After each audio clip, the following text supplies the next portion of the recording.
বিভিন্ন জায়গাত আমি শ্বুটিং টুটিং কৰি থাকো। আমি 7 ঘাটৰ চিঙেলি হয়নে, 7 ঘাটে ঘাটে আমি পানী খাওঁ। বহুত ঘাটত আজি বোলে শ্বুটিং, কাইলৈ বোলে শ্বুটিং। আমি বহুত জেগাত গৈছো। বহুত তিতা মিঠা অভিজ্ঞতা বহুত আছে আমাৰ জীৱনত। কিন্তু ইয়াত আমি কল্পনা কৰা নাছিলো এনেকুৱা এটা আদৰ্শগত মানে ইমান আদৰ্শৱান এটা ইউনিট। আচলতে এনেকুৱাকে এটা ইউনিট বুলি ভাবিছো। এখন গাঁও, গোটেই গাঁওখন এখন সমাজখন উঠি আহিছে যে এটা শ্বুটিং হ'ব। আজি সৰু সৰু ছোৱালীবিলাকে সেই তেওঁলোকে যিটো আমি কথা পাতিছো যে চাদৰ মেখেলা পিন্ধি আহি তেওঁলোকে যিখিনি আমাৰ সম্ভাষণ, যিটো সম্ভাষণ, সেই সম্ভাষণ জনাইছে, সেইটো আমি পাহৰিব নোৱাৰো। তাৰমানে আমি কথা পাতিয়ে আছো। বেছিকে দৰ্শক পাইছে, আপোনালোকে বেয়া পায় নেকি? যুৱ সংঘৰ যিটো মানে আপোনালোকৰ যিটো মানে এই আতিথ্য সহযোগিতাটো এই ল'ৰাখিনিৰ লগত, আজি নতুন প্ৰজন্ম এইখিনি ল'ৰা গোটেইখিনি প্ৰায়খিনি মানে উঠি অহা ল'ৰা, এইখিনি কম উৎসাহ পাইছেনে? সেই উৎসাহখিনি লাগে আৰু দুগুণ কাম কৰিবলৈ প্ৰেৰণা পায়। গতিকে সেইখিনি আমি বৰ মানে শলাগিছো। আৰু দ্বিতীয় কথা হ'ল কি যে এইখন গাঁৱৰে আজি প্ৰধান দেউৰী, প্ৰধান দেউৰীও মানে এটা কথা মুকলিকে ক'বলৈ কৈছিলে, ঐ চাবা দেই, চাব কিন্তু মুৰ্গী হওক বা গাহৰি হওক নোখোৱাকে নাযাব। সি ডিমাণ্ডটো কেলে ফোনত দিব পৰা হৈছে, সি গাঁওখনৰ প্ৰতি তাৰ এটা আস্থা আছে।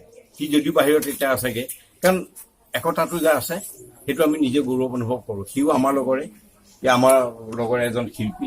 মই ভাবোঁ যে আপোনালোকেও এনেকে আহিছে, আমাক সহযোগিতা আগবঢ়ালে, আমিও তেনেকৈ সহযোগিতা আগবঢ়ালোঁ। আৰু অনাগত দিনত আকৌ লগ পোৱাৰ আশাৰে এইখিনি বৰ আনন্দ পাইছোঁ।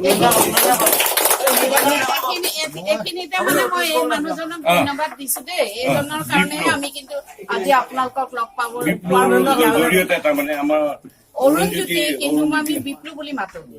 গতিকে বিপ্লৱে আজি যিখিনি মানে ইয়াত আহি ধন্যবাদ পাত্ৰ বা এনেকে আহিছে। নহয় নাপায় কিবা এটা কওঁ। ওচৰৰে ল'ৰা, মোৰ ল'ৰা, ধুনীয়া ঘৰ, ইমান ওচৰৰ জেগা এটাত ইমান ধুনীয়াকে বন্ধাহঁতে ভাল পাইছে, সেইকাৰণে মোৰ ভাল লাগিছে। মই ঘৰ বুলিয়ে ভাবি লৈছো দেই। আৰু শ্বুটিঙত এনেকে এটা সংঘই কেতিয়াও সহায় নকৰে। এটা ডকুমেণ্টাৰীও নহয় বোলে গাঁওখন দেখাব, কিবা কৰিব বা গাঁওখনৰ কাৰণে কিবা অনুদান আহিব, এইটোও নহয়। তাৰ কোনোবা এজন ব্যক্তিগত ছিংগাৰ বা এজন পৰিচালক, তেওঁলোকৰ কাৰণে যে এটা সংঘ এনেকে ইমান ধুনীয়াকে খালি পাতি ভাত সাজ খুৱাইছে, হয়নে? মানুহখিনি ইমান ধুনীয়াকে চাব গৈছে, হুলস্থুল নাই, মানে আদৰ্শ ভাল লাগিছে, মানে খুবেই ভাল লাগিছে। এনেকে আৰু এটা বস্তু, ইয়াতে অন্য ঠাইত হোৱা হলে কেইটা ডেকা লৰাই টিটকাৰি মাৰিলে ঠিকনা নাই। আমি এটা চিঞৰো নুশুনিলো আজি। ভাবিছিলো চিঞৰ হেৰি নাই, সৰু ল'ৰা ছোৱালীবোৰ এইফালে যা বুলি কৈ দিয়া ললে চব আঁতৰি গুচি গৈছে, দেখিছে নাই? আমি চট লৈছো, আকৌ কোনো মানুহে আমাৰ এজনে প্ৰব্লেম। গৌৰৱ অনুভৱ কৰিছো দেই, গৌৰৱ অনুভৱ কৰিছো। ভাল পাইছো দেই আমি। ঠিক আছে।